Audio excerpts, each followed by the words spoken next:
there was a spider that just like came down. It was a little dude, like this big. Hey guys, it's Emily. Welcome back to another video on my YouTube channel. If you don't know who I am, hi, my name is Emily. I like to create travel and lifestyle content here on YouTube. Before we begin, be sure if you are not subscribed to go ahead and subscribe down below and to like this video. That just helps me to create more videos for y'all in the future. All right, so for today's video, I'm going to be talking about the 10 things that you need to know before your next international adventure. These are tips that I wish that I would have honestly known before my very first international trip whenever I was 17 years old. And I know traveling abroad can be very scary. You feel a little bit uncertain. So I hope these tips resonate with y'all a little bit, and whatever doesn't, just leave it behind. So let's go ahead and just get right into it. So number one, be sure that you give your passport info to family, friends, and that includes like take a photo of it or make a copy of it and give that to family and friends. That is honestly more of a safety precaution because unfortunately sometimes things do happen to people abroad and you need to be identifiable in some way and you don't have your passport. Well, who has a copy of it? Who has a photo of it? Your family and friends do. So it's very beneficial to have that just in case. And kind of going along with that, you want to be sure that you share your location with family and friends that are not on this trip. Again, this is a little bit more of just a safety precaution, but it kind of helps my mom, sister, friends back at home feel a little bit more at ease. That way they can kind of track me and they can kind of see where I'm at, what I'm doing. And also too, like if they don't hear from you in a couple days and they're like, hey, what's going on? Are you having a good time? I see you are in Spain when you're supposed to be in, I don't know, Italy or something. It's just very good to have your location on, honestly. Okay, and number 3, you are going to want to call your bank and credit card companies. The reason why is that if you try to use your credit card or bank card abroad, the company that gave you that card could actually place your card on a hold and completely decline the transaction. And whenever that happens, you obviously can't purchase or do really anything while you're on your trip. So just give your bank credit card company a little bit of a heads up because they need to know where you're going if you plan to take your cards with you, and give them a list of every single city that you know that you are going to be in. As long as you let your banks know where exactly you're traveling to, that will help prevent them from completely shutting down your card. Going along with that is bring a debit card and a credit card. And the reason why I say this is because some places abroad only accept card. Sometimes they don't accept any cash. And I like to personally bring a debit and a credit card because I sometimes like to either charge purchases to my credit card or just make a purchase straight off my debit card connected to my bank account. And also too, if you need to pull more money out of the bank, more of the local currency, you need a debit card in order to be able to do that as well too. So it's very important to have a debit card and at least one credit card with you too. Okay, so the 5th travel tip is going to be sure that you bring some local currency to wherever you are traveling to. Wherever you are traveling to, whether it's to Latin America, South America, Europe, Asia, you want to be sure that you have the correct kind of physical currency to make purchases as well too. So that could be ordering euros ahead of time, ordering pesos ahead of time as well too. You want to be sure that you are 100% prepared. Personally, I actually like to exchange my cash whenever I'm at an airport about to travel. That's just a little bit easier for me, but sometimes I know if you order ahead months and months in advance from your bank, you can actually get a really good exchange rate as well too. A lot of places in Europe specifically do not accept card. And yes, I know that can be annoying, but the reason why they don't accept card is because they get charged a huge fee if they have a foreign card run through their credit card machine. They get charged a really big fee for that. So a lot of times you will see cash only as well too. So be sure that you have cash. Also too, I don't know how many of y'all don't know this. I feel like this should really be common sense. Be sure that you have an international phone plan or you also have an eSIM card.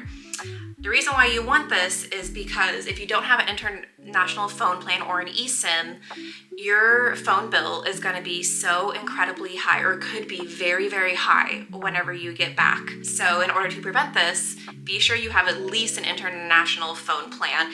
They honestly range price to price, and also what countries they include. I have Verizon, so I actually already have an international phone plan built into my current plan. I think it includes 210 countries. It's unlimited talk and text. You would be shocked to know how many people do not get an international phone plan or an eSIM card. An eSIM card, what that means is that that is just an electronic SIM card. So it's not a physical SIM card that goes in your phone. It's completely electronically. I believe there is Airlo and a couple of other brands. I will go ahead and post them right over here.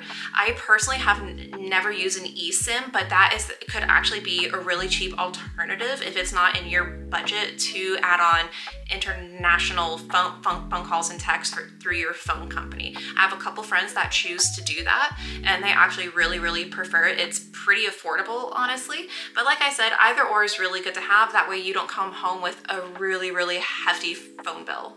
Okay, again, I feel like this should kind of be a given, and this is something that I no longer leave the country without. Bring medicine. I cannot stress how incredibly important it is to bring medicine on your trips. I don't care if you go to Mexico, or if you go to Canada, or if you go to Europe. More than likely, if you do travel with a group, or you travel with family members or friends, someone is guaranteed to get a cold, guaranteed to get the sniffles. Even sometimes they could get the flu, or they could get COVID. That has actually happened trips that I have been on. So to help combat this, you want to be sure that you do bring all different kinds of medicine. I definitely recommend to take, your acetaminophen, your ibuprofen. I definitely recommend Zicam as well too. That can help prevent and stop a cold. Recommend to also take some sort of allergy pill as well too, because there's different allergens in different areas that you're traveling to. You don't know what you might be allergic to. It's really important to honestly just bring medicine, because someone or you could get sick, and whenever you get sick on your trip, it's not a lot of fun. This is something that I actually wish that I implemented whenever I first traveled abroad when I was 17 years old. It is, whenever you are abroad, wherever you are, you want to be sure that you are constantly drinking water. You do not want to get dehydrated on your trip. I have been dehydrated myself quite a few times, and especially if you are going to a very hot and humid, beachy kind of location, that is really going to wear you out, and you just want to be sure you drink a whole bunch of water. That is going to help to keep you really nice and healthy. Really, it's going to help to keep your energy up as well too. Don't try to keep downing those margaritas or beers whenever you're on your trip at the beach, because that can actually do you a huge disservice, honestly. So be sure that you stay hydrated, you drink plenty of water wherever you are traveling to. Number 9, depending where you go, I guess this kind of varies a little bit, but try to learn some of the local language. And your experience will honestly be a little bit better if you do try to speak somewhat a little bit of the local language too. I know whenever I was in Greece back in last September, I didn't know any Greek, so I asked my tour director, hey, can you teach us some basic phrases just to be, polite? It's more of a respect and politeness thing, honestly. If the locals see that you are trying to speak their language, they're liable to give you honestly an easier time versus being a dum-dum and just expecting everybody to know English, honestly. So learn some of the common and basic phrases like, where is this? Where is the bathroom? Good morning, goodbye, thank you. That thank you goes a very long way whenever you are in a foreign country. So it really helps to know just a teeny bit of the language too. Okay, so number 10, this one is a little bit optional, but I would say this is now a non-negotiable for me. Get travel insurance. And you're probably thinking, what is travel insurance? What is it supposed to do? That's just an extra bill that I have to pay. No, it's so beneficial, and there are so many travel insurance companies out there available for you to choose. The main purpose of travel insurance is going to help you out if anything were to happen to you on your trip. This includes lost luggage, delayed flights if you need to book another flight, hotels. It can help pay for your hotels. It can also help pay for a hospital stay as well too. It's basically just a very good preventative measure to have in case anything bad were to happen to you, which of course we don't want anything bad to happen on your trip. I'm not saying that anything bad is going to happen to you, but these are very real things that a lot of people that I know have experienced firsthand, and luckily they had travel insurance to be able to cover them. Now, as far as companies, I don't know of a lot of companies out there, but I have seen a lot of advertisements on Instagram and TikTok as well too. I also know some banks, they do offer travel insurance if you happen to book your flight abroad with the bank card or the credit card that you use. Like I know USAA, I have a USAA credit card. One of their perks is if you book a flight or a hotel with us while using that card, we will cover up to a certain percentage of your trip if this, or this were to happen. So again, a very good preventative measure. I would highly, highly, highly recommend it, especially if you are traveling abroad. All right, so that was today's video. I hope that this somewhat resonated with you and helps you feel somewhat prepared and a little bit more at ease before you take your next big trip. I honestly wish I had known all of these tips and tricks before I went on my very first trip, and I really hope that they do help you out and, like I said, help you feel more prepared. If you have any questions, feel free to leave them down below for me in the comments and I can help to answer them. If I left out any big tips, go ahead and leave them down below too, and we can chat more about it. Here are my socials. I don't know where I'm gonna put it on this screen, but I'm active on Instagram and TikTok.